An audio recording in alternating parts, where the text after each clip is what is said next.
Hello Guardians, it is Ebontis here, and it is March 12th. We are in the second week of Season the Drifter, and we've got some more stuff to do.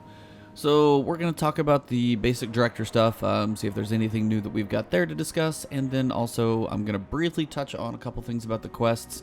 Not really going to go into depth on those, that will be a separate video as well for you guys, but yeah, lots of stuff going on, so let's just jump straight in. Couple quick reminders, it is Curse Week 3, so Shattered Throne is up. I will be out of town Thursday through Sunday, so probably not a lot of streaming for me this weekend, but I will try and be at least getting Xur up this weekend because I know there's those Xur bounties that start, so we're going to see what those are about. Even if I'm out of town, I'm bringing my computer, it's crazy. So, other than that, let's get into the director and see what we've got for the week and work through this new week of Season of the Drifter. Alright Guardians, to get started, your flashpoint is going to be on Mars, and that's going to have, of course, your heroic adventures and your flashpoint activities, lost sectors, public events, and heroic adventures. I still can't believe bounties don't count for this, but maybe that's just me. Since you guys are already here, if you're looking to do escalation protocol, you've also got the chance for all 3 weapons this week, so definitely if you're missing any piece of those for multiple reasons, you can get all 3 from the boss this week in escalation protocol. For the Vanguard this week, we're going to go ahead and have daily heroic stories, adventures, and strikes with a void singe. So enjoy your hammerheads, enjoy your kindled orchids, things like that are going to be fun. It is a triple heavyweight week, so if you're grinding anything hardcore, it is a good time to do it either today, Friday, or Monday. So depending on what you're doing and when you're in town, like me, then, you know, heavyweight will be Tuesday, Friday, and Monday. Other than that, you're going to tomorrow have Grenadier on Wednesday and Saturday, and Brawler on Thursday and Sunday. As for the Nightfalls this week, we've got the Pyramidion, Tree of Probabilities, and the Hollowed Lair. Pyramidion, if you run, unless you're just running for that 100k Nightfall, honestly, if you have a Wardcliff Coil, anything like Lunafaction Boots, Rally Barricade, and have somebody else with you, I'm pretty sure I killed the boss in about 3 shots of Wardcliff Coil. So any continuous firing option for Wardcliff Coil, you can one-phase the boss pretty easily on an Arc Singe and Heavyweight. If you are running, since you're not running match game, it's not really that crucial, and time isn't that much of an issue either.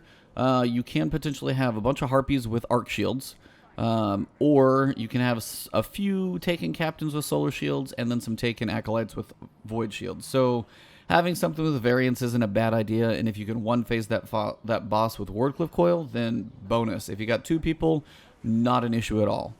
So definitely a pretty good one if you're trying to cycle through a whole bunch of these strikes for a whole bunch of different reasons, whether it's bounties, whether it's pinnacle weapons, or anything like that. Tree of Probabilities, this one is going to be your DFA hand cannon, if you guys are missing that one for your collections. And then finally, the Hollowed Lair, this one is going to be your Mindbender's Ambition. This is the shotgun. Pretty decent one. Not near on the charts after seeing some of the shotgun checking recently between both Dado and Fallout plays. But Hollowed Lair, still a cool shotgun. Mindbender's Ambition, still pretty reasonable. Then in the world of Gambit, as you guys know, on Friday, we got the Reckoning Tier 1 and then Tier 2 opened on Friday. Tier 3 opens this Friday. So as you guys can see, it's 650, 670, Tier 3 is recommended to be 690. So if you guys are working on that light level, it is going to be important to try and work on that Tier 3. And then, of course, you guys know Gambit Prime. We also have a new map available this week, which is going to be the new one on Titan. So we have the one on Mars and the one on Titan currently available. So now 2 to switch back and forth between. Have not jumped into that one yet, obviously, because matches completed are 0. Been working on some quests and things. And, of course, the usual Gambit matches 1 and 4 for the daily and weekly options. Private matches, still just regular Gambit. Gambit Prime, private matches start in April. For the Crucible this week, standard everything, you've got Showdown, which is basically kind of like Clash, but you're going to have the chance to revive your teammates to steal back a point. So if you do get kind of a team wipe on the other side, even though some of your team died, you can res your teammates and get some of those points back. So a little bit more of kind of a tug-of-war if you have some decent runs going back and forth, but if you can control that map, it's still going to go pretty quickly. But yeah, Tangled Shore, we're going to have a couple things to look at in Spider. Dreaming City, it is Curse Week 3, so definitely some discussion there with Shattered Throne and other things. But let's go to the Traveler and see if a couple vendors have anything. Before I go to the Traveler, I do want to say, I do not want to go to the Drifter and show you guys any spoilers on that, because the Allegiance quest, that is completely up to you guys. All I will say is it starts at the Drifter. That's it. I'm not going to go there, not going to look at his inventory or his bounties or anything. So keep that in mind. When it comes to the Thorn quest, if you want to know where that starts and you don't want it spoiled, or if you want to know where it starts, listen up, I'll show you. If you don't want to get spoiled, I'm going to tell you guys to skip ahead for about 10 seconds. So you guys can skip ahead in about 10 seconds in 3, 2, 1. If you want to know where the Thorn quest starts, go to the Trossland and go into the salt mines. Go kind of into the first area. You'll see a transmap portal. Go in there, wander around. That's all I'll say. There will be more on that quest in a separate video. Alright, so let's head into the Traveler and see what Eververse has for the start of our vendor inventory check. Alright, Guardians, this will be a little shorter since I'm not deep diving into all of these. Bright Engrams still have the new stuff in them in the Notorious Engrams. The Guardian's Best Friend bundle, still with the Good Doggo emote. And the Forward Scout bundle. Now, this isn't one that does say it is available from Bright Engrams to my knowledge. But it is a very, very unique ship. Pretty cool one, honestly. So definitely one that you might consider. The Chrome Stock Shader, not sure how I feel about that one. I've definitely seen worse, so not too shabby. But a cool ship if you guys do like that one. That one is going to be a 1500 silver bundle. Because you're going to have 3 Gleaming Boons, and apparently they really like this ship. Down here we've got the Boxer's Dance, so just bouncing around, just being ready to go. And you got the Grooving Dance from a while ago, still doing his thing. We have the Another Inspired Idea Sparrow, so this one is just kind of like that jet engine attached to a weird tuning fork, whatever you guys want to call it. A couple other sparrows and things. You have the Last Word ornament Laconic. You've got the new ornament for Doomsday. Honestly, this one looks awesome. That's why I showed it. I know it's a legendary ornament, but I love the effect on the barrel and kind of that smoking white fog. The Gambit leather strap to it. You've got the little icon that actually glows. One of the cooler emblems. I love just the small effects on this thing. Shout out to the art team making that thing look awesome. Other than that, pretty standard stuff here at Eververse. I have already covered the Pinnacle weapons in a previous weekly reset. If you guys have questions about those, let me know. But at this point, I'm going to mosey over to the Drifter and talk about it for a second, but I'm not going to talk to him.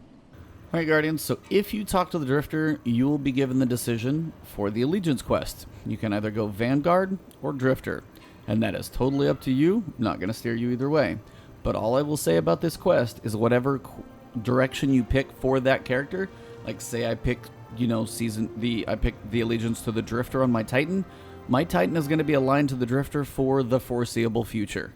I'm not sure how long it lasts, I'm not sure how long it's going to go, but you are going to be tied into that line for an extended period of time, and you cannot switch it. So, make the decision wisely. Certain things are going to be available, certain things are not. So, if you have multiple characters, you'll definitely get to see both, but no, if you like a certain character and, you're curious about it, definitely look into it if you're worried about picking the wrong one.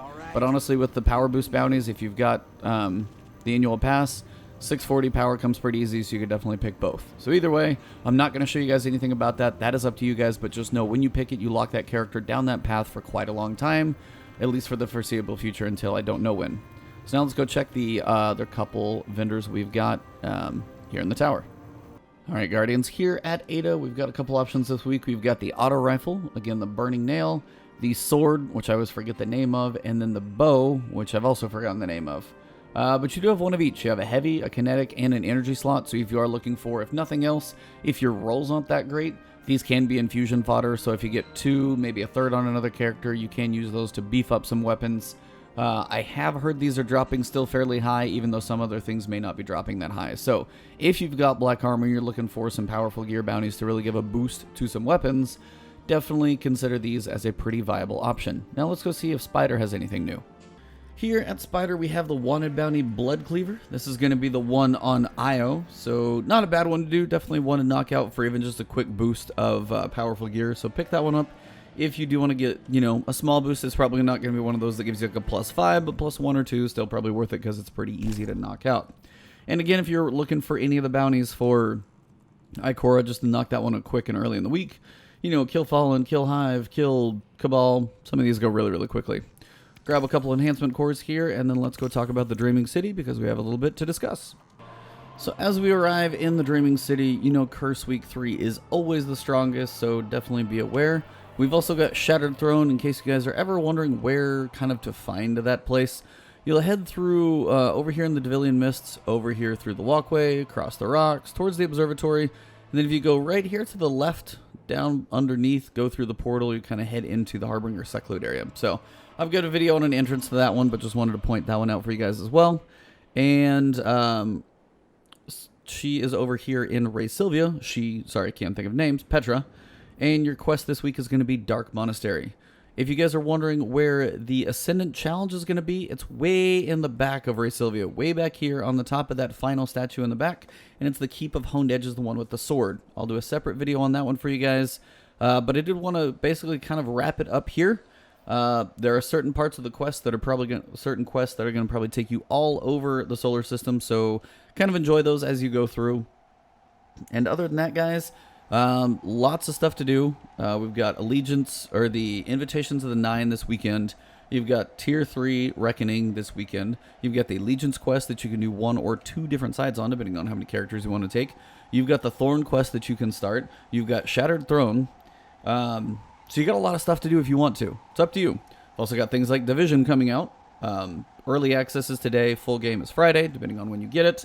And on top of that, I just wanted to let you guys know the Last Word podcast that I do with Lord Cognito on this channel is available in audio form in many, many places. So that is available on Spotify, Google Podcasts, Apple, iTunes Podcast, and more. So if you guys search it on your podcast platform, definitely check it out. It's in only audio form, so you guys don't have to deal with a 3-hour YouTube video. Still throw those up there because we show the stuff on screen, but now it is in audio form as well. So hopefully you guys do enjoy that new transition, and pretty much that will wrap up the week. Tried not to give too many spoilers in this one. Hope that was okay for you guys. I will do separate videos for the quests, hopefully before I leave, but if not, probably sometime when I get back. So thank you guys for tuning in. As always, appreciate the support. You guys can find me on Twitch, on Twitter, it's Ebontis on both, and right here on YouTube. If you have not hit that sub button, it really helps the channel out. So if you do that, it is appreciated. Drop a like if you enjoyed it. Leave a comment if you got any questions, thoughts, or opinions. And I'll see you soon. Have a good one.